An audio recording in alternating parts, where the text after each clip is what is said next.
बादलमाथि जस्तो अनुभूति हुने ठाउँमा बसेर मेडिटेसन गर्न चाहनुहुन्छ भने माझखण्ड हजुरहरूको लागि बेस्ट ठाउँ हुन सक्छ। साधुबाटोबाट जम्मा 37 किलोमिटर टिका भएर भटेडाँडा, छपेली, इकुडोल हुँदै यहाँ पुग्न सकिन्छ।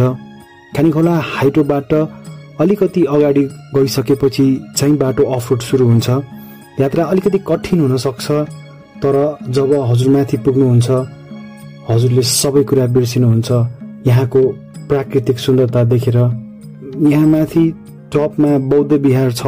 यहाँ सधैँ भन्ते गुरुमाहरू नहुन सक्छ, तर हजुर आफै पनि यहाँ बसेर मेडिटेसन गर्न सक्नुहुन्छ। बग्दै गरेको बागमती पारी मकवानपुर यहाँबाट नजिकैको गाउँ जस्तो लाग्छ।